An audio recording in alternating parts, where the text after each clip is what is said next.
All right, everyone. We start off today talking about something that is painfully obvious to some people, but other people are completely oblivious to it. And I keep wondering exactly why.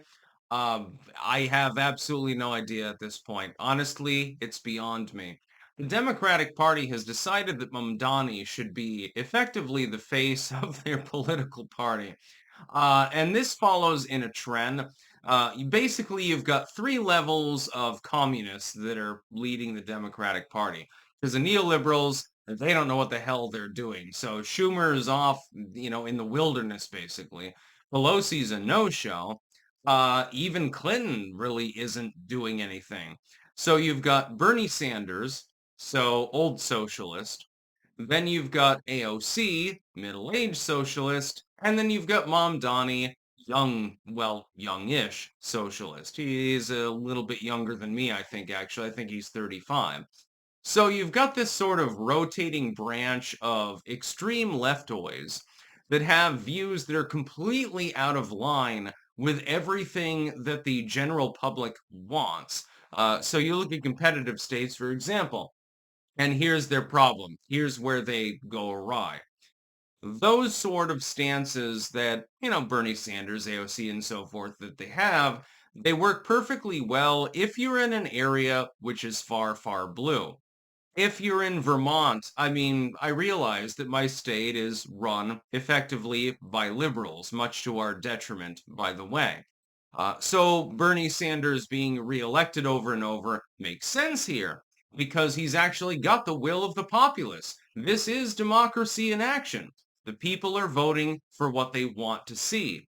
The problem is that the same people that are voting in a state like Vermont or in AOC's district, or certainly in New York City with Mamdani, that does not extrapolate well to a federal platform. This has been the problem. It used to be mainly a problem for the Republicans because you would get, with the Tea Party surge or something, you got a surge of people who were from, out of right field, and they got elected in places like Wyoming or Iowa, places that were fairly safely red. And so really they just ground pounded the neocons out of existence and they drove them out. Did this form a long-lasting coalition? To an extent, yes. To another extent, not so much, unfortunately for them. The same thing is now happening to the Democratic Party. They are going to sorely regret the fact that they're backing Mamdani. The fact that they are not willing to back Cuomo, or at the very least, at the end of the day, he's just a neoliberal. He's sane. He's not necessarily the most likable of characters, and he's definitely not the most charismatic. But they're throwing him under the bus in favor of this literal communist. He's literally a communist. There's no such thing as democratic socialism. That's just socialism with another step involved. And it is literally just a front step to communism. The Democratic Party is going to regret this. They will be punished as a result of trying to back people like that. I can't wait to see what the fallout is. I guarantee that it will happen. What's likely to happen is that in the next, electoral round, and the Democrats are already hemorrhaging votes for the House, it looks like they may not even be able to retake the House, which traditionally the out party does retake it. The Democrats might be crazy enough that they do enough mistakes that they don't actually manage to accomplish that at all. And the Senate, I think, is pretty much off the table at this point.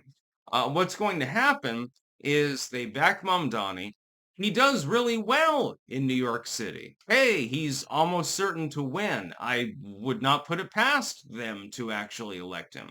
That much is, it's still up in the air, but there's a 90% chance that he wins. That's great. You won the mayoral race. Wonderful. Now you have to deal with the fact that he can speak his mind. And that's where the problem really lies. The problem is that Mamdani does not want to be the mayor of New York City. He wants to be the dictator of the world, like every communist does. They're all obsessed with this concept. So he's going to come out.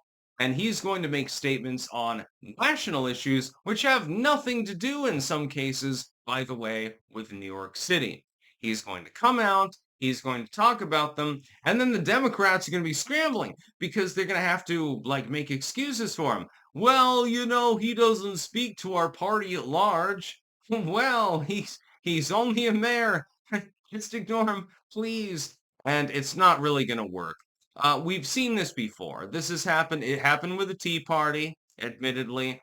It has happened with other leftoid movements as well. Look at the Geek Squad, for example. AOC, Rashida Tlaib, um, and Ayanna Pressley, and the other one that nobody remembers. These people have come out, and they're in safe blue districts, right? So they come out and they govern from that safe blue sort of feeling. Now, for them, it means absolutely nothing.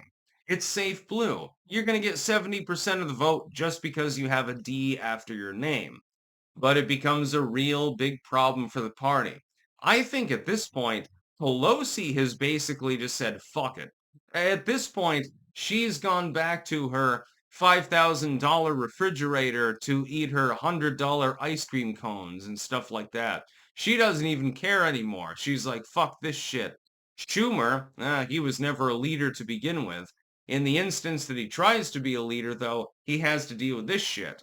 So I have a feeling that these people are really going to sink the Democratic Party. I think that Mamdani might be one of the biggest mistakes that the Democratic Party has made in the entire century.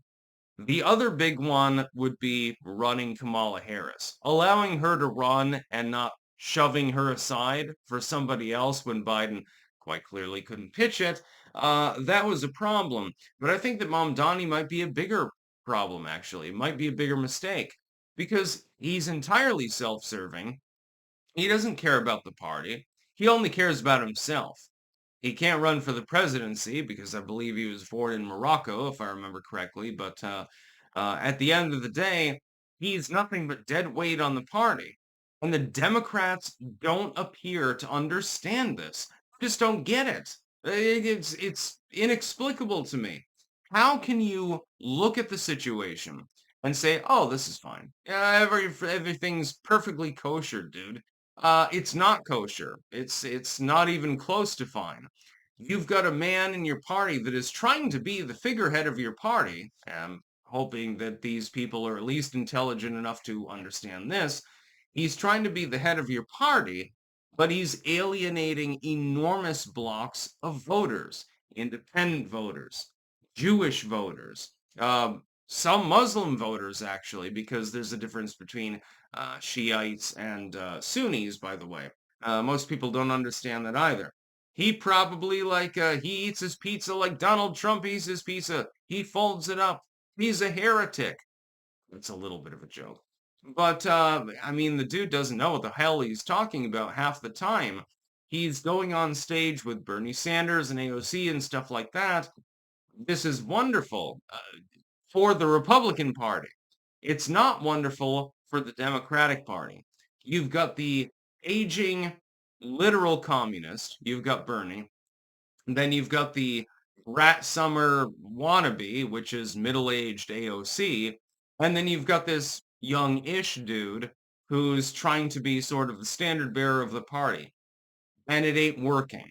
But they don't seem to realize this, so we'll just watch and laugh as they make mistake after mistake after mistake. That's about all. Peace out.